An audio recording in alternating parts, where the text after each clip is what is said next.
Hello fellow fume heads, it's Trina and welcome back to my channel. I'm doing a quick review of Bvlgari's Blue or BLV Notte pour Homme for you today. Yes, it targets the male user, but A, I think this can easily be worn by women. I do. And B, I think that's just marketing anyway. Sadly, I think this one has been discontinued, but fragrance discounters may still have some bottles around, likely for a good price if you search hard. Or you can do what I often do, shop secondhand. I got this travel spray at my local consignment shop in Japan, which is not where I am today. No, I'm still enjoying family time back in Eastern Canada with bugs, where the weather is wonderfully, not oppressively hot and humid like southern Kyushu where I live, which means I can enjoy a wider variety of fragrances while I'm here. Blue Notte pour Homme is an oriental amber woody fragrance launched in 2004, and Alberto Morillas is the nose. No surprise then that it's good quality, because Morillas is a great master behind some fantastic smells from the likes of YSL, Carolina Herrera, Kilian, and more. I love ambery, woody, and oriental scents, so it's no surprise that I'd be a fan of this. I actually owned a larger bottle of this years ago, so when I came across this, I just had to get it for nostalgic reasons alone. And there's a subtle dark chocolate accord in the base that I enjoy too, although some people might find it hard to pick up. And although it's soft and lives close to the skin, the performance isn't bad.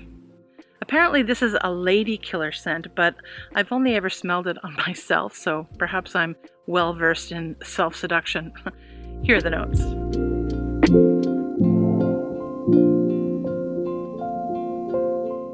I think this fragrance is an understated, gentle, and quiet gem. It's unobtrusive, good for the office as well as a date. It's comforting and soothingly sweet and clean, but although it's powdery clean, it's also stimulating due to the anise, I think, and the pepper and the cardamom. Tobacco flower and chocolate give it a smooth and creamy texture at the same time too.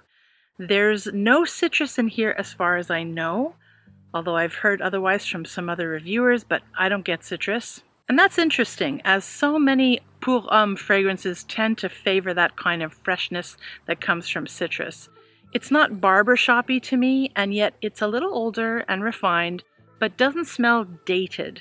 When I think of Bvlgari, I usually think of fragrances with tea and pepper. This one is slightly outside the typical profile then. It's heavier and darker.